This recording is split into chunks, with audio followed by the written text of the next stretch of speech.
Hi everybody, Dale Viktora, field agronomist with Beck's Hybrids out of southern Minnesota. Well, today I am standing in a cornfield that was planted on April 22nd.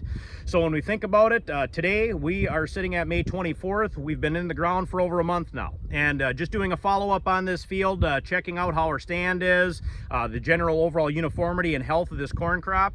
But the big thing is when we start thinking about being in the ground for over a month now, and if we had a pre-emerge on this crop, we are starting to peter that out, and that's starting to run out. So the next call to action is really start thinking about our post-emerge application of herbicides. So when we think about it, right now this corn plant, we are sitting at V2. We have 2 defined collars, soon to be pushing on V3. So when we get to that point, this corn plant's going to start running into more competition. We get past V2, we're going to start dealing with more weed competition. And now that we have moisture and we've got some heat, these weed seeds are really going to explode if they're starting to break through some of our pre-emerge blanket, so to speak. So that's the one big thing I want to just make evident out there and make you aware that it might seem a little early for some of us, the end of May, to really start post-emerge corn applications. But we are on that doorstep. The other thing is if you're a side dresser, and we look at what we've learned throughout our practical farm research the last numerous years, is if you are side dressing, if you're coulter carding 32%, 28%, whatever, V3 is that time where we see the most success. So we're knocking on the door here, and remember, this is the 22nd. We get to look at some of that earlier planted first window corn. If we were on well-drained, pattern-tiled fields that emerged evenly and pretty consistently, we're past that, right? We're into V3, thinking about V4. So that's the one thing is you know, it's time now to think about those post-emerge applications as well as side dress nitrogen.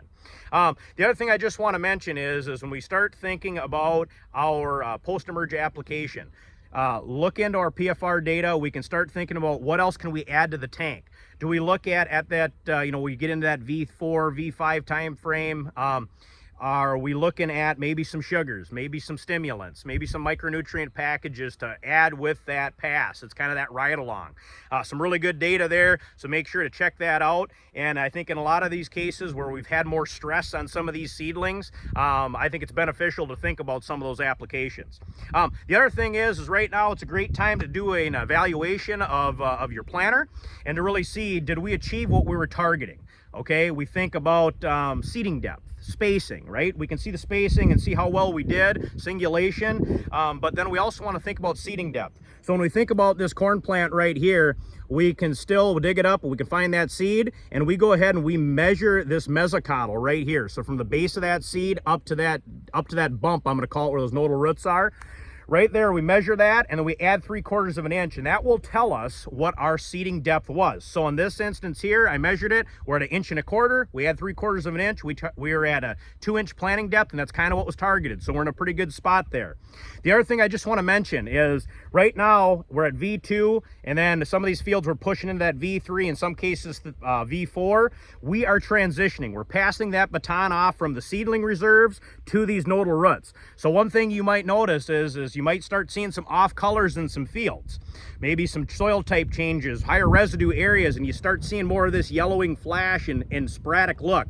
That's normal. We see that every year, and what we got going on there is just passing that baton from seedling reserves to those nodal roots. And now those nodal roots are going to be taken off, and we want to make sure they have adequate feed, adequate moisture, right? That's why seeding depth is so crucial.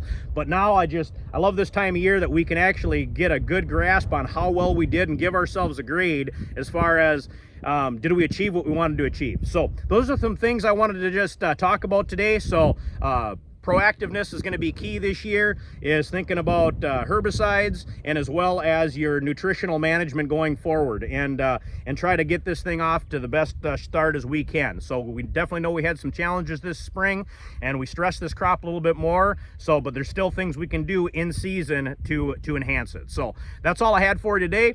Reach out with any questions. Have a great day. We'll catch you next time.